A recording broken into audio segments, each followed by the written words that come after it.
ini terkait akhirnya yang Niki mengajukan banding diterima oleh Pengadilan Negeri Tinggi Jakarta. Ini semakin drama semakin panjang kan Bang. Terus ada strategi apa nih Bang dari Abang sebagai tim PH dari ini? Iya, iya betul bahwa banding sudah dinyatakan diterima ya dan itu sudah diumumkan. Nah, terkait masalah strategi, sebenarnya tidak ada strategi yang khusus ya dalam proses ini. Ini semata-mata mengacu kepada hukum, ketentuan hukum yang berlaku. Yang jelas bahwa di dalam memori banding itu sudah kita uraikan semua apa yang dianggap keliru ya dalam putusan pengadilan negeri itu. Salah satunya adalah unsur pasal ya di mana Nikita ini diputus bersalah berdasarkan dengan pasal 27B ayat 2 Undang-Undang ITE ya.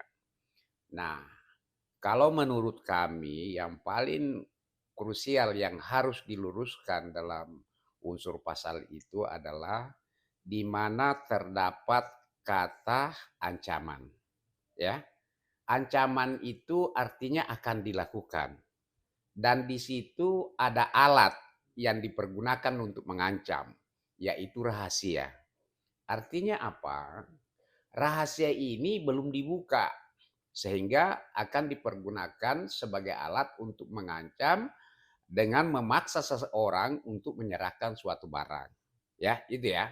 Nah, tapi dalam kasus ini tentu adik-adik wartawan juga pada tahu ya bahwa sebenarnya kalau itu skincare yang menjadi objek ya, yang mana skincare ini dianggap ilegal dan itu adalah menjadi satu rahasia ya, itu saya pikir bahwa itu tidak lagi menjadi suatu rahasia. Kenapa demikian? Karena itu kan sudah dibuka ya, sudah dibuka oleh dokter Samira ya, Doktip ya. Dan selanjutnya baru direview ulang oleh Nikita. Karena mungkin karena beliau ini artis, mungkin ada RG ini ketakutan ya sehingga mencoba-coba menghubungi dan menjalin kerjasama ya seperti itu. Nah, ini kembali kita ke unsur pasal. Kalau misalnya memang itu sudah tidak ada rahasia di situ, berarti unsur pasalnya tidak terpenuhi ya. Kalau unsur pasal itu tidak terpenuhi berdasarkan dengan asas hukum bahwa ketika unsur pasal itu tidak terpenuhi maka di situ tidak ada pidana sehingga terdakwa itu harus dibebaskan.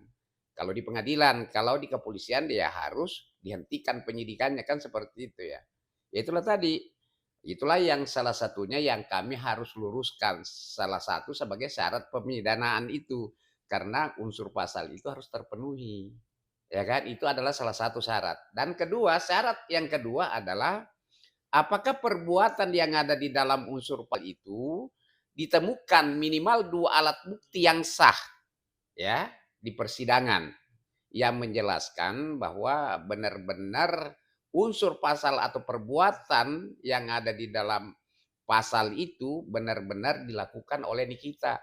Kalau tidak ditemukan maka sempurnalah bahwa itu harusnya dibebaskan. Nah, inilah yang kami luruskan di dalam memori banding kami. Nah, tentunya harapan kami ya, semoga benar-benar majelis hakim yang menangani perkara banding ini benar-benar bisa menerapkan ketiga asas hukum ini. Pertama-tama ya asas manfaat, ya asas kepastian hukum, ya kemudian asas keadilan itu. Ya, seperti itu. Ya, kita sangat berharap karena ada peribahasa mengatakan begini, lebih baik kita penjarakan ya 1.000 orang melepaskan 1.000 orang bersalah daripada kita memenjarakan satu orang yang tidak bersalah ya seperti itu. Nah, itu harapan kita ya. Semoga majelis hakim yang ada di pengadilan tinggi ini yang menangani kasus atau perkara Nikita Mirzani ini bisa objektif dalam mengambil suatu keputusan. Ya. Tapi Bang, menurut bagi sebagian penasihat hukum lain atau bagi pemilihan orang lain, Majelis Hakim PN Selatan kan itu terbukti ibaratnya tidak terpenuhi TPPU-nya. Terus cuman pencemaran nama baik di ITE lah. Nah, nanti kalau Majelis Hakim di Pengadilan Negeri Tinggi Jakarta mengulas lagi, mereview lagi, akan kena nggak sih Bang TPPU-nya? Gimana nanti nih Bang? Sebenarnya begini ya, ini kan dari awal itu kami sebenarnya sudah yakin bahwa TPPU itu tidak mungkin bisa dikabulkan oleh majelis hakim yang ada di pengadilan negeri. Kenapa demikian?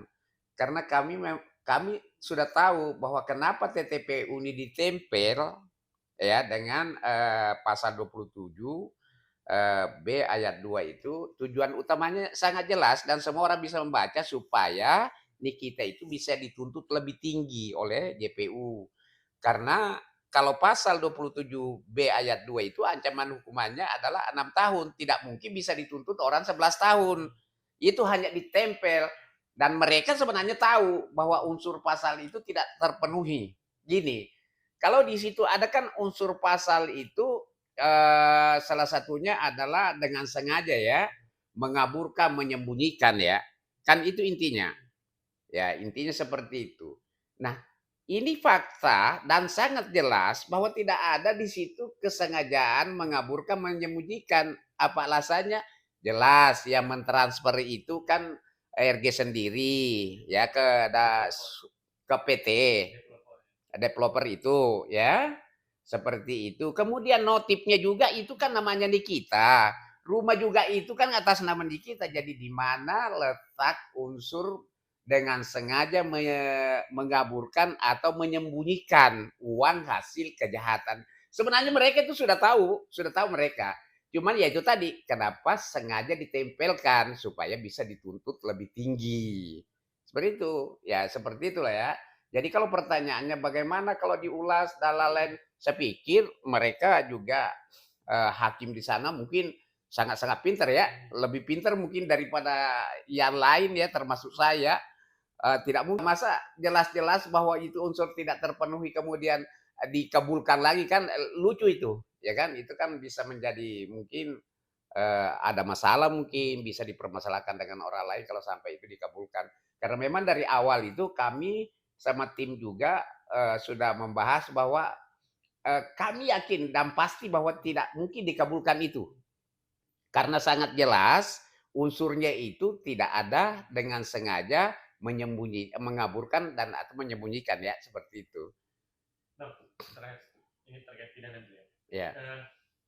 Bagi tim PH-nya RD bilang Niki menunjukkan banding itu sia-sia, malah akan memberatkan dari saya kirim kamu deh. Gimana Bang tanggapan Bang? Oh, boleh saja, tapi kan saya yogianya ya orang hukum kan, kalau orang hukum itu tidak boleh berpikiran begitu, berpendapat seperti itu. Artinya apa? Coba kita jangan mengambil kewenangan penegak hukum lain, ya, penegak hukum lain, ya. Kan toh nanti yang memutuskan itu kan nanti juga adalah hakim yang memeriksa perkara itu. Nah, kalau yang bisa melakukan praduga itu adalah pihak-pihak yang ada di dalam hukum pidana itu. Siapa pihak-pihak itu? Ya, jasa, hakim, ya kan, pengacara, terdakwa itu sendiri. Dia adalah pihak, artinya apa? Dia tahu persis peristiwa hukum itu di sana.